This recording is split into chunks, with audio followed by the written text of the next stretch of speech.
All right. So the first one I'm going to talk about is vestibular migraine. So just a quick disclaimer, this is for educational purposes. This is not replacing a conversation with your provider, but this is something to kind of help learn a little bit more, as I like to say, learn a thing about vestibular migraine. So as many of us know, what is migraine? It's not just a headache, but rather headache is part of the condition. You can also have symptoms like nausea, vomiting, sensitivity to light, sound, smells. It can get worse with physical activity. And for some people, it's associated with aura. And aura is not always just sort of the sparkling, zigzaggy lines that classically people hear about, but you can also have sensory changes, language changes, motor, and also vestibular changes, which is what we're going to talk about today. Migraine is a dysfunction of the nervous system. So what is the vestibular system that plays a role in vestibular migraine? So in our inner ear, we have an area called the cochlea, along with the semicircular canals. The cochlea is involved with taking information from sound and transmitting that to the brain as a neurological signal. The semicircular canals are also involved in balance and coordination. So if we zoom in a little bit over to this part, we're looking specifically here at these semicircular canals. And inside, there is sort of this fluid. And as you move your head from side to side, turning it different ways, it causes the fluid inside to shift around. It then takes from that actual physical movement and transfers it into an electrical signal, which then gets sent to the brain. So whenever you move your head around, it eventually turns into a neurological signal that your brain interprets as, hey, I moved my head to the side, or I moved it this way, or I'm moving somewhere in space. Vestibular migraine is when that signal is not appropriately sent. So just like migraine is a dysfunction of the nervous system, causing dysfunction in pain signals, causing headache, affecting your vision, affecting your movement, affecting your language, it can also affect this particular part of the body. And what happens is you become more sensitive to different stimuli that normally your brain would interpret as movement. To make the diagnosis, it's based on having specific vestibular symptoms, which I'll go through, in someone who has migraine and has migrainous symptoms. But what's important is that it's not due to some other condition, and it's due to this primary neurological disorder, which again is that dysfunction. One thing that a lot of folks don't realize is that you don't always have to have the classic migraine symptoms with the vestibular symptoms. So they can, you can sometimes have it and then you can sometimes not. So, just like Carolyn said, it's very important to talk about all the symptoms you're having and being very clear with your provider which things are affecting you, because they may, you may not realize that the two symptoms you're having are actually related.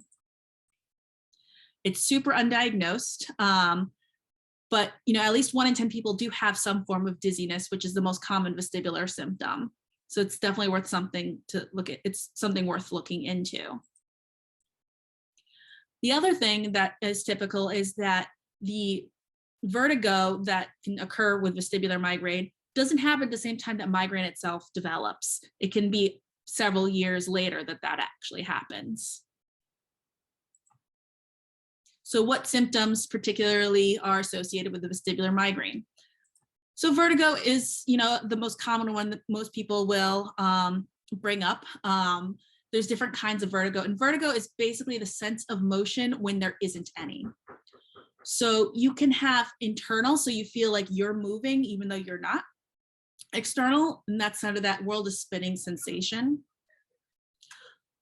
There's ones when you move, it provokes your symptoms. And then there's one that's visually induced. So, sometimes something on TV or something, I have a lot of people who say when they go to the grocery store, that kind of will provoke just the kind of movement of the lights and the floor that can provoke symptoms. Sometimes you just don't feel like, you're not really sure where things are in space and you just kind of feel really out of it. Sometimes you'll have blurred vision, or you feel your eyes kind of moving around. Some people feel like their eyes or their body, just everything is just moving a little bit slower as it's taking longer to process what they're seeing. You can get very disoriented. You can have brain fog or just feel like you're not thinking, your thinking's not quite as sharp. You can be very fatigued. You can have word finding difficulty. You can have tinnitus, which is ringing in the ear, changes in hearing, feeling like there's something in your ear, and even hearing loss. And these symptoms can last minutes to days. So, it's very important to think about some of these symptoms because you may not attribute them to your migraine. And they're also very, a lot of them are very vague. And so you feel them, but you're not entirely sure exactly what it is. And you may not think to bring it up to your doctor, but I think it's really important because that could change, your diagnosis and therefore your treatment.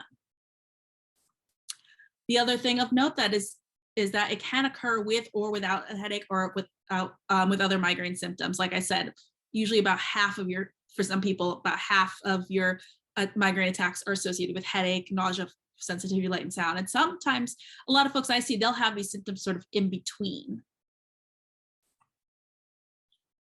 Diagnosis, unfortunately, we can't take a blood test and say, hey, you got vestibular migraine.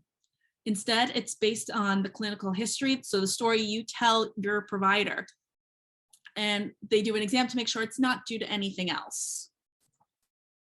There is some testing you can do, usually with ears, nose, and throat doctors, where they check to make sure there's not something going on with the ear itself, which can also cause some of these symptoms.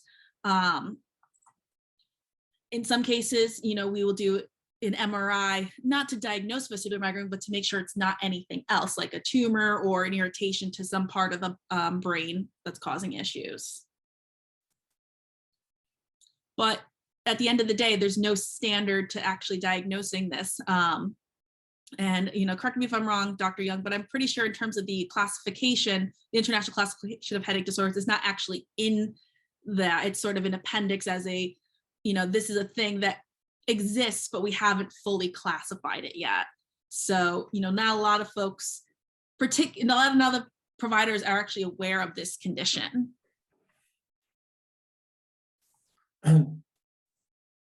That's correct. All right. So anyone who has any kind of these vestibular symptoms, just because you have migraine doesn't mean you can't have something else. So it's very important to look at some of these other conditions. So there's Meniere's disease, which people think are actually on the same spectrum as vestibular migraine. This is associated with hearing loss, ringing in the ears, and dizziness. There's vestibular neuritis or labyrinthitis, which is an irritation of the nerve or of the part of the inner ear that's involved in vestibular processing. So you can have, whether due to an infection or some sort of inflammatory condition. There's benign paroxysmal positional vertigo or BPPV, which is due to a mechanical issue within the inner ear. Ramsay-Hunt syndrome is actually an infection of the nerve, the facial nerve. So in addition to some of the dizziness, you can also get a rash, you can get facial weakness. There's a rash that can be seen inside the ear as well. Stroke, anytime someone has new onset vertigo, you want to make sure it's not a stroke. There's a condition called persistent postural perceptual dizziness, or PPPD, which used to be called chronic subjective dizziness. And this is usually the sensation of feeling off balance, but typically they don't have the migraine symptoms. A vestibular schwannoma is a tumor that causes vestibular symptoms. So all these things you want to watch out for as well. Now, treatment, just like diagnosis is not very clear and standardized, neither is treatment, unfortunately. So we base the treatment on the treatment of migraine if we determine that your vestibular symptoms are due to migraine.